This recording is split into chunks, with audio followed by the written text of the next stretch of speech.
welcome to our viewers in a new episode of our discussions about mediation and what it is all about. Tienes, thank you as usually, and always you are always willing to partake in this talks, and we appreciate you and your inputs in this. Thank you very much. Well, thank you for your presence as well, Willem. It's a privilege to be here and share what's on our hearts. Yeah. We want to move to the next stage, and that is, in the previous episode we said there's certain pointers that you have to read to say we need to bring in a mediator in this dispute process of ours. And today we want to proceed to what usually is a start of the next phase. And that is when one of the parties, also realizing that between the two or how many parties is involved, we are not going to resolve our issue. And one of the parties decide, but I'm not going to give up on this. We are not going straight to litigation. I want to try mediation. Take us from there. Well, I think, Willem, once you realize that you need help, it's good to, and you want to consider mediation, it's good to find a mediator so that you can just see if the conflict, the dispute that you are having with another person is mediatable. Can this dispute be subject to mediation or not? Perhaps you must just enlighten us a little bit on that one, because it sounds strange, but it's actually very simple. Yeah, not all disputes and not all conflicts are suitable for mediation.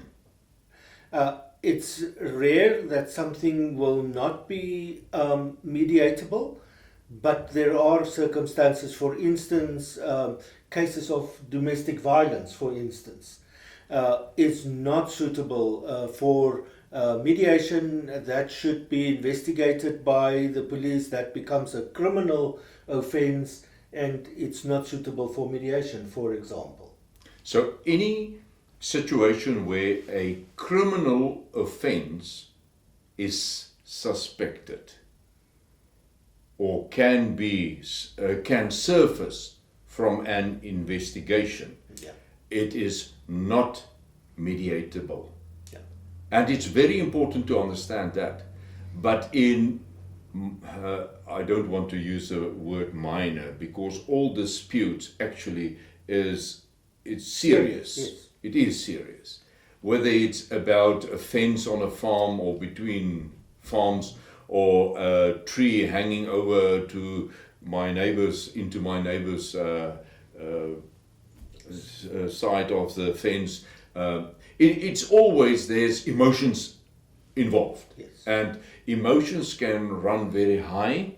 So, now, when you approach a mediator, the basics of questions will be asked, just to give the mediator a little bit of insight into what you think is the dispute. And if you look at our previous episode, you will understand why I say what you perceive as the problem. Mm-hmm.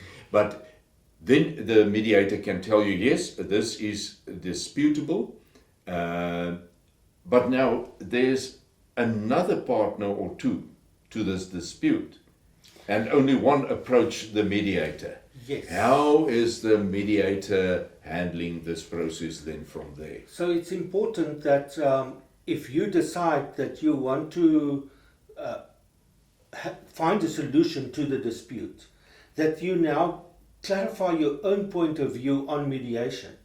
Because at that point in time, arbitration and litigation is still options that you can pursue. You haven't gone to the mediator, and you haven't asked a mediator to mediate this case yet. So you need to clarify your own options. And many people don't even consider mediation just because of a lack of knowledge. Not knowing that at this point that is perhaps your best option.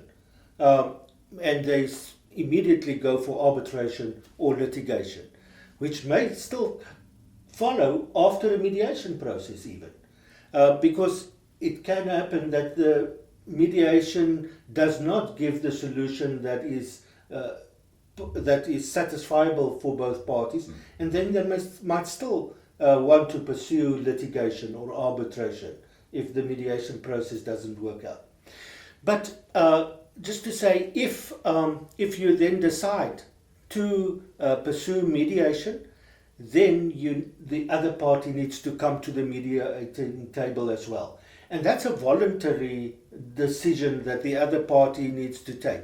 Just as you have taken the decision voluntarily to pursue mediation, the other party has to do the same. But is it the party that approached the mediator that brings the other party to the table, or? It depends on the circumstances. If the relationship has broken down to an extent that you're not comfortable to discuss the option of mediation with the other party, you can ask the mediator that you have approached to contact the other party and tell them that you want to pursue mediation if they're also willing to come to the mediation table. I think what is important here is we've got two parties that's highly in, or for a long time in a high dispute about a certain something. And now one party sees the light and think mediation is that light. But if that party is the underdog in the discussions up to now, the other one feeling he or she has got the higher ground in this dispute would perhaps opt for something direct as, I go for litigation, go for the jugular. But if that party can just be able to come and listen to what a mediator has to offer, in the first, it's much less financial burden in that way. The other one is, in the end, it's very, very important whether we are in a dispute for many years after the resolution of the dispute. We have to have a good relationship, because life is all about relationships.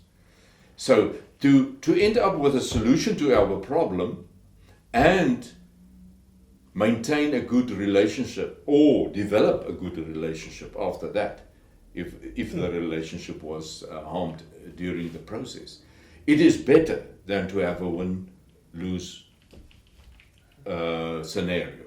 Yeah. So what we say is, one of the parties see the light, go to a mediator. Whether that party that approached the mediator or the mediator himself or herself approached the other party, it's fine, either way. If both parties has listened to what the process entails, and the mediator will explain in detail what the process is all about, and they agree, yes, we are going for the mediation as an alternative to our dispute resolution. Then from there, the actual process starts. And I think that's a good point to stop here and say in the next episode, we will go into what is the process of mediation. And just to add to that, Willem, we call that first meeting where both parties meet the mediator for the first time, if both parties are willing to come to the table, we usually talk about that as the pre-mediation meeting. And that pre-mediation meeting is a short meeting, about 30 minutes, and it's free of charge. And this is where the mediator have an opportunity to explain the process and to get the buy-in of both parties if they want to proceed. Thank you so much, Tios, for that one. And from my side, I say till we meet again. Goodbye. Goodbye.